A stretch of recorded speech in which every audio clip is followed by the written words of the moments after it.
So it's a great pleasure to be here today. As you heard in the brief introduction, I've recently been appointed by EPRI to represent quite a large geographic region. I'll show you the region shortly. I've been in the position now about 8 months. Our biggest client in the region has always been Eskom and still remains Eskom. But part of my job is to see how we can spread EPRI'S knowledge product throughout the region. And that is uppermost in my mind. So I'd also like to touch on that a little bit towards the end of the discussion. I'd see we're okay for time. But this particular presentation, I think, Janse, you must have come across the words efficient electrification and EPRI in some kind of media release or something. EPRI has just published in the US a report on efficient electrification. It's unashamedly US based at this stage, but what I want to plant a seed right at the beginning is that this same study can be done in Africa, Southern Africa or South Africa, and one of the things I'm working on behind the scenes is how to do that in partnership with academia, CSIR, Eskom and others. So there's a plan behind the scenes which I might touch on throughout it. At the bottom left, there's a hyperlink to the report. The report is publicly available, so you're welcome to go and have a look at it. And please could you put it on the NSTF site? I'd like to have a link to it on the site. And that link will also take you to a 2-hour video. I apologize for the length, but it was kind of like the launch of this report in the US. So if you want my talk in much better detail, you can watch that video as well, because you'll see the presentation in all its glory. So EPRI, it's not a sales pitch about EPRI, but one of well, 3 of the value propositions on EPRI is we do pride ourselves on being independent. When I say independent, we don't represent any particular industry, we don't represent a supplier base, we're not a supplier. We're not a utility. You know, I remember standing up here 8 months and a day ago, and if I was standing here in an Eskom blazer, you're kind of on the defensive the whole time because you're representing a company, and your company is kind of in the limelight for all the right reasons. It's great to be at EPRI now because you're not having to defend or promote anything. You're independent, and that's a great place to be. And you try and let the knowledge speak for itself. Knowledge should be the king of all things. Facts, and we know now you even get things called false news and false facts. So we try and be independent. Non-profit, unfortunately, that doesn't mean it's free. There's a difference between profit and free. The issue with non-profit is that we try as best as possible to just cover expenses and not make a profit. So we don't have shareholders that are expecting a return of 10, 15, 20% per annum. So we're also not always out there trying to make money, which is also a nice place to be. But unfortunately, we do have costs, and people's salaries need to be paid. So a membership of EPRI is not free, but we do try and assure people that it's not profit-driven, it's cost-driven. And so that's also important. And then I think the biggest drawcard for me working for Eskom and having EPRI on the other side of the fence and now working for EPRI is the collaboration model. You'll see just now there's about 400 members, past and present, of EPRI, and there's a huge amount of value to be gained in working with others on a common problem. As I said earlier, you're not just, say, Eskom working on Eskom issues or, ABB working on ABB issues. You're working with other members throughout the world. What's also nice about that is that a lot of those members are not in competition with each other. So if you're working with Duke Energy in the US or Tennessee Valley Authority or China Power and Light, they share with you if you're in the EPRI club because they're not competing with you. You won't find ABB and Siemens talking to each other too much about their stuff, but you will find utilities around the world talking quite freely about what they're trying to do without giving away the crown jewels. And there's a huge amount of opportunity to be gained in that. So that is, I think, the 3 sort of pillars of the value. As I said, more than 450 participants, and interestingly now in 30 countries. So I work for a subsidiary which is called EPRI International. It's funny, they call us the internationals, and then I remind them that, but to us, the Americans are the internationals. So they have to kind of get it right, but they're getting it there slowly. 90% of the electricity generated in the US is still a member of EPRI. So it has a US history. It was founded in the US over 45 years ago. But it is transforming because at the moment nearly 25% of its membership base is international, and that's growing daily. It's actually closer to 30% at the moment. So it's good news for you guys and for me particularly. So there's kind of some of the international R&D members and country members. So although those are country names, it's utilities and companies within those countries.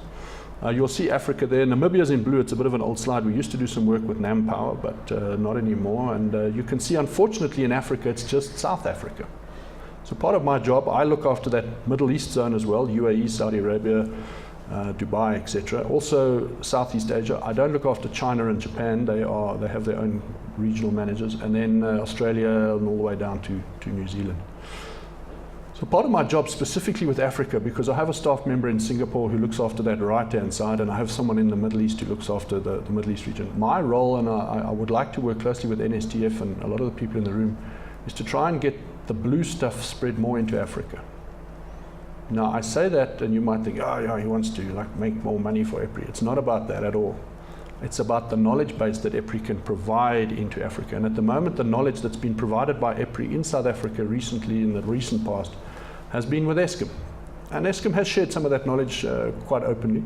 But we want to work with more than just Eskom. And there's people in the room that I've been talking to say, how do we work with SADC, SAP, APUA, PIESA, SEAGRAE, the IEEE, other bodies that are not necessarily utilities but have presence in a larger geographic area.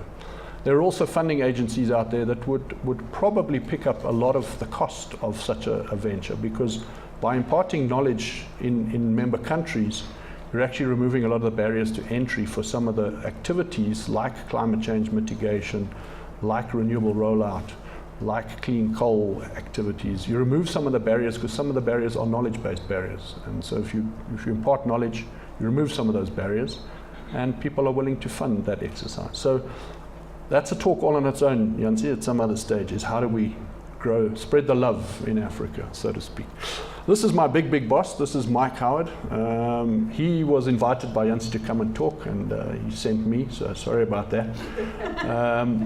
So I just thought I'd put up his words that he put out, that basically reinforcing what I said, that this was a study that was launched. You mentioned acronyms. There's one already, the USNEA, the United States National Electrification Assessment. So that's what this is. So it's a US National Electrification Assessment. But you could drop the US and put an Africa. You could put a Southeast Asia. You could do this assessment anywhere, and I'll show you that just now. We offer this document, as I said earlier, free of charge, just to spark the discussion about electrification. And I'll give you the headline right now, I think, and maybe I've been in electricity too long, but electrification is good for the planet. Electrification is good for the planet. So now we're going to explore that a little bit more in the talk. But fundamentally, when I boil this stuff down, that's what I see. Now remember, there's production of electricity, there's consumption of electricity, but what I'm saying is that the use of electricity for various things is a very efficient way of powering the planet. How you produce and transmit and store and do that other stuff with electricity, that's also part of the debate. But hopefully I'll convince you through some of the work that's been done in the US, and it is portable, the numbers will change, but it is portable, that by electrifying a society, it's good for all the three aspects of sustainability. It's good for the society. Electricity is a very useful energy source. Look at this room. We've got lights, we've got projectors, we've got microphones. Electricity enables us to do all that. So it's very good for society. It's very good for the environment if used correctly and produced correctly. So how you produce and use electricity can reduce demand, and I'll show you that just now, and it can also reduce substantially greenhouse gas emissions through electrification. And then it's good for the economy because it's a very efficient energy source. Doing things with electricity, that's why we had the Industrial Revolution. The steam engine was very good for the economy because it was better than people using picks and shovels. We now have electricity, which is very good for the economy because it's better than the steam engine. And now people are talking about the fourth industrial revolution, which is now ICT stuff, which is about improving efficiency using smart machine-to-machine communication. But all of these changes in man's history have improved efficiency of doing things, which is good for the economy. And that's, to me, Mike Howard might have disagreed, but for me, those are some of the kind of takeaways from some of this work. So what was done in the study? Well, there was 4 sort of tasks, and some of them are iterative, some of them are still ongoing. Task 1 was about the energy system assessment, supply and demand of electricity. That's really the data-hungry stuff. They went throughout the US, state by state, looking at the sources of electricity and the uses of electricity. Sorry, not even electricity, energy. I'll come back to electricity just now. Energy system assessment, supply and demand of electricity. Now that can be as fine or as coarse as you want it to be. And that's one of the issues with the study, is if you've got lots of data, you can use very small amounts of data and do a very fine analysis of things. But if you only have bulk data, and the worst case bulk data would be, we know in country A, we produced this many gigawatt hours and we consumed this many gigawatt hours. That would be very coarse data. In other countries, we know almost half-hourly data, what energy is produced and by where. So task 1 is data hungry. And again, coming back to an African perspective, we would have to, whoever would participate in such a study would need to sign up to saying, I will work hard at giving you the data, because the data is not just easy to get in many respects.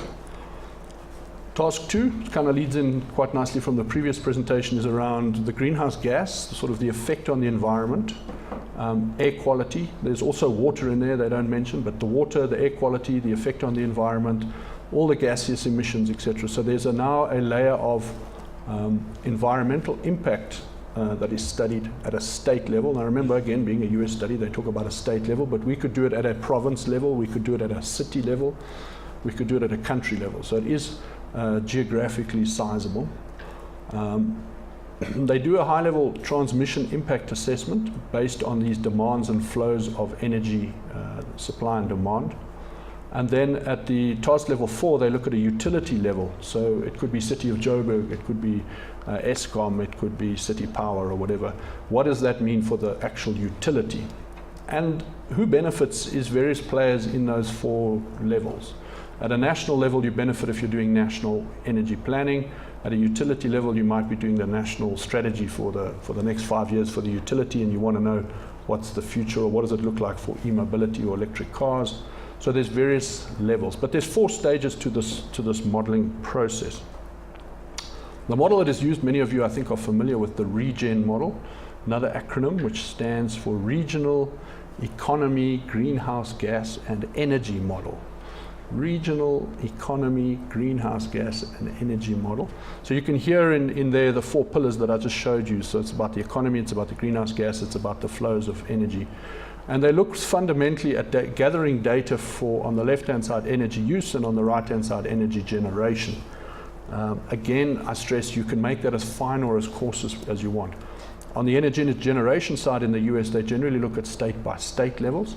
And on energy use, you can see the matrix is a lot finer. They go down to city and even district levels. So you can, depending on what data you've got, you can, some people even talk about REGEN Light. It's like Coke Light.